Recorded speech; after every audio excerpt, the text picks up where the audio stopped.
Alright, so very soon on Global Dokkan, we are going to be getting the legendary summon banner for the Spirit Bomb Goku. Of course, the Spirit Bomb from the Turles movie.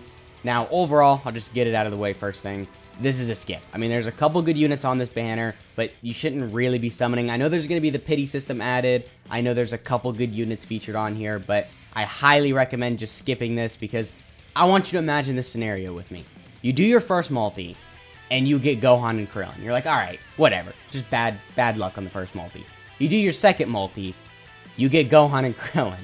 You do your third multi, you get physical Goku. You're like, okay, well, damn, I just wasted 150 stones. So do me a favor, and just completely avoid the potential of that happening by skipping this banner. I get there's good additions on here. Goku and Gohan are pretty good. Golden Freeze is really good. Yajirobe's pretty good, and Android 8 is pretty good. But, you know, even spending 150 stones, I don't know if that's worth getting Android 8. I mean, he could be pretty good if you have a good team around him. So if you don't have Path to Power Kid Goku, if you don't have a lot of these good Dragon Ball Saga units, he might not be the best unit for you. And then with Yajirobe, same thing with him. You kind of have to have a good team around him, which I guess he's a pretty good support, so you can kind of throw him on whatever team. But you know what I'm saying. Like, overall, this should be a very easy skip. There are some value in the unfeatured LRs. Of course, there's Bulma. There's the Int LR Goku Black, who just got his Easy A. There is the Fused Zamasu. So there's good unfeatured LRs, but that's exactly that. They're unfeatured. So obviously, you don't really have a great chance of pulling these guys. So you're most likely going to be pulling these guys. And like we said, it's kind of wonky with that. Some of these units are good, but most of them you probably really don't want to pull. So I recommend skipping this. There is going to be the pity system, but it doesn't matter. There's just better banners up and coming. That would be much more valuable to spend your stones on. So speaking of that, now we can move on to the up and coming banners. After this, we should be getting the Dokkan Fest Super Trunks. I mean, it's another skip. I mean, there's a couple good units on here. The Dokkan Fest 17s can be kind of good. Majin Vegeta can be kind of good. Super Trunks can be alright if you got an Android/Cell Saga team around him. But everyone else on this banner is mid. So once again, for most players, this should be a pretty easy skip. If you want to buy, you know, Super 17 with red coins or Majin Vegeta with red coins, I can understand that, especially because GT Bosses is a pretty bad team. So, you know, if you want to make it a little bit better by buying this guy, I can understand that because he's a pretty good unit. Once you go into Super 17 and then you build up a little, he can look really good offensively and defensively. He can be pretty good with his high defensive stat and damage reduction. Majin Vegeta is still pretty good if you run him next to LR Vegeta and Trunks. This guy defensively, he sucks. This guy sucks defensively. This guy's a good support, but he's a very slow stacker. And then the ban unit's horrible. And then, like I said, Super Trunks can be pretty good if you have a lot of Android/Cell Saga category units on the team. But other than that, not a whole lot of value for this banner, so I do recommend you skip. And then after the Trunks, that should lead us into the Peppy Gals banner. So the Peppy Gals banner, I mean, I don't think there's ever been a circumstance where you should have summoned on this. Maybe during the Chilai and Fasha banner, because Chilai was so crazy, but yeah, this is another skip. None of these units are even on the level as Chilai, which is crazy because Chilai is a year old at this point, but still is the best Peppy Gal unit on this banner. So I recommend you skip this. Not a whole lot of value here. Android 18's kind of useful. I think she's a dodging unit, but then this one, I forget her name, but her, I know she kind of sucks. So this should be a very easy skip. It also gives you blue coins. There's like no use for blue coins right now, so just no value with this banner. Easy skip. And then next up, we will have the Tanabata banner. So this is kind of in an order, by the way. It's not specific. We might get, I don't know, the Peppy Gal banner after we get the Tanabata banner or something like that. But I'm trying to say this is like kind of an order of how we're going to get things, so just keep that in mind. Now, with the Tanabata banner, I would say this is one of those banners you should probably save for, and then obviously summon on when it releases. Now, Goku himself, the new Super Saiyan 4 Goku, I really like him. I still think he's top 5. Some people think he's a little bit below that, but regardless, I think we can all agree he's top 10. So obviously a very good unit, and if you pull him, he's going to be very beneficial because he's on a lot of these crazy teams with the Super Saiyan 4 Goku. So, you know, Grade 8 Power, Pure Saiyans, Goku Family, Kamehameha, Full Power, all these teams, which he is actually helping some weak teams as well. So a pretty good release with him. We've got the Ban Unit Baby. So in typical Dokkan fashion, they did fumble this Extreme Class GT Bosses unit, but he's not horrible. He's mid. So he actually does have some value, and even him being kind of useful makes him very good on these teams because his teams are so weak, and most of the releases on his teams are not even mid. They're just straight up bad. So then him being mid actually gives him a little bit of value, as crazy as that sounds. But yeah, Not a horrible banner unit because, like I said, he's kind of useful and his teams really suck. So he is actually providing some value to his teams. We have the LR Vegeta and Trunks. He's still very, very good. Amazing slot 1 unit.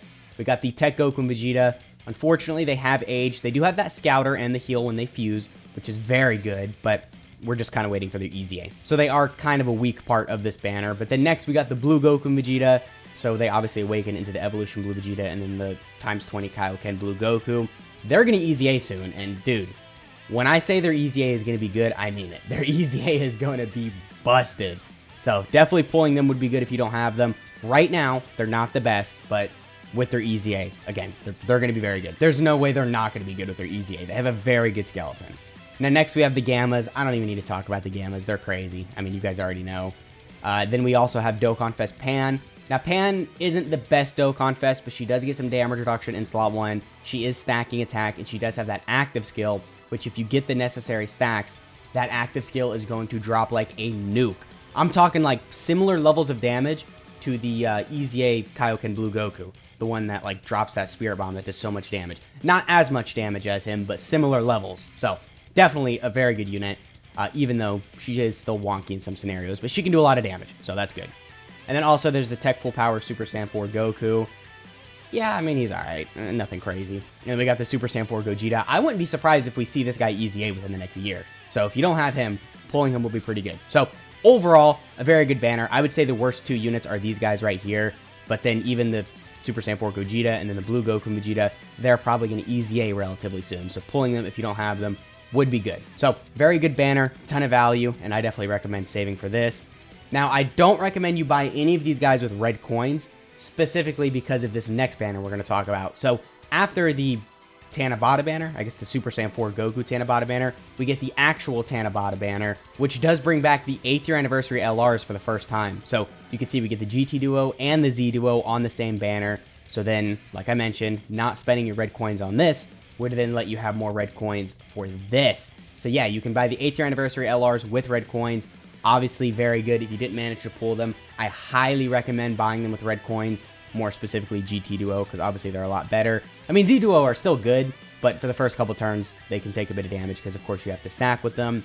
I don't really recommend you summon on this banner because, you know, there's these guys featured, there's the Goku and Vegeta featured, and they're all kind of bad. There's Physical Broly, who's not the greatest. AGL Evolution Blue Vegeta is not the greatest. And then Int UI Goku is aged a bit as well. There are some good units on here, like the AGL Gogeta. Yeah, I guess that's pretty much it. The AGL Gogeta and then the Physical Broly are the best units on here that are featured that aren't LRs. So I would recommend just buying 8th year anniversary LRs with your coins, and then that's pretty much it with this banner. Other than that, this shouldn't really have any value for you. And then after this, that would lead us directly into the Carnival LR Omega banner. Alright, so me personally, some of my favorite teams in this game are GT Bosses and Namekians. The reason I like those teams is because they're so bad, and I like seeing these bad teams be like transformed into really good teams. So then with this guy releasing, you know, you'd obviously think that'd make me very happy. But I gotta be honest with you, not really a big fan of how they handle this Omega Shenron.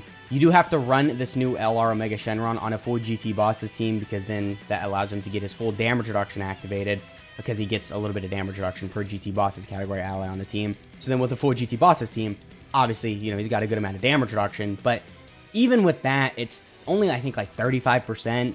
So he's not really going to be looking that crazy. He can look good once you build up with him. I think he builds up attack as the fight goes on. It might be with every attack performed or received. But as the fight's going on, his damage is looking better. His defense is good enough, but that's really not what GT Bosses needed. It didn't need good enough. It needed very good. Because like I said, GT Bosses is one of those teams that's really bad. So his banner is really bad, and him as just a unit, I mean, he's good, but he's not what his teams needed. So I recommend skipping this as well. There's a little bit of value because you got the Carnival LR STR Goku here, but still, this should just be an easy skip. Because literally every unit other than the 2 LRs featured on this banner suck. Well, no, because then there's this LR, but he sucks as well. And then you got Ice Nova Shenron, they suck. You got this Ice Shenron who sucks. Tech Sin can be kind of good, but he's not necessarily amazing. You got Physical Sin, he sucks, and then all these guys suck. So, yeah, the value for this banner is not there. It's either you pull these 2 LRs, the 2 Carnival LRs, or you get a good unfeatured LR, or you get shafted. So, this should be like an easy skip. Even easier than this guy's banner. Like, just skip it and don't even think about it. Like, just, yeah, not a good banner whatsoever. But then, eventually, not after this guy's banner, but then sometime during the next couple months, we will get the androids banner. So their banner is pretty good, to the point where I might even recommend you guys save some stones for this banner, because we've got the new 17 and 18, who are really good, talking about what they needed to do for their teams, like Omega Shenron, how he completely failed on giving the buffs to his teams. The androids did exactly that. They're an amazing unit on Tournament of Power. You know, they introduced the new Tournament Participants category, which is very good. They're a great support, and they're a great lead for that category. So, they're very good. You've got the new Bandit unit. I don't know their name. These guys, they suck. And then you got Kale, obviously good, but needs more buffs for her teams, which we are getting some of that during the celebration, because, of course, there's the Universe 6 sub-EZAs. We got Physical God Goku, amazing. Pat the Power Kid Goku, still very good. The Tech Kale and Caulifla, not the greatest, but I'm sure we'll see them EZA very soon. And then we got the STR Videl, same with her. She's not amazing at this point, but she'll get her EZA relatively soon, I can assume. So, between God Goku, Kale, Pat the Power Kid Goku, and then the Android 17 and 18 who are very good, and then these two units potentially getting an EZA soon, there is a lot of value in this banner. So, I do kind of recommend maybe saving some stones for this banner, or then maybe saving your red coins for God Goku, because I know a lot of you have been asking me lately about when he will return, and right here, he's going to return on this banner. So definitely very good with that, but there is one other banner that I do want to talk about. So this is the New Year's Step Up banner, not to be confused with the dual Dokkan Fest we're going to get for New Year's. There's going to be there's going to be 3 Dokkan Fest banners, technically. The dual Dokkan Fest banners, and then this Dokkan Fest banners. So this is coming, obviously, at New Year's, so it's going to be December 31st, like January 1st, around that time. And the value on this wasn't really crazy last year, but with a lot of the new additions we're going to get, which I'll do a separate video when this is closer to releasing about all the new units that will be on here, then there will be some pretty good value in here. You can see there's a lot of 200% leader skills. There's some pretty good LRs. You got Golden Frieza here. So I think at least the LRs will go up to Merge Zamasu for this year. I don't know if Bulma's going to be featured on here. If Bulma is featured, then you probably should summon, because if you manage to pull Bulma, obviously very good. But yeah, the value on here is really good. I think you can do 3 rotations on this, which in total, I think this is about 200 stones for every rotation, because this is 50. Yeah, so this is 200 stones for every rotation. So to do all 3 rotations, you do need 600 stones. So maybe saving that up would be pretty smart, because, you know, this banner will have some pretty good value. Like I was looking at, there's a lot of 200% leader skills and then some good unfeatured LRs. And then on every step, you're guaranteed to pull at least one pretty good unit, or you have a chance at pulling one pretty good unit. So I guess that pretty much has been the video. Let me know which banner you're looking forward to the most. Me personally, my boy Super Saiyan 4 Goku, I'm just looking forward to him so much. I gotta go balls deep on his banner when he releases. Not because his banner is great, but just because I really want Super Saiyan 4 Goku. But let me know in the comments which unit you want the most from all these up-and-coming banners. And yeah, I guess that has been the video. I hope you guys enjoyed, and I'll catch y'all in the next one.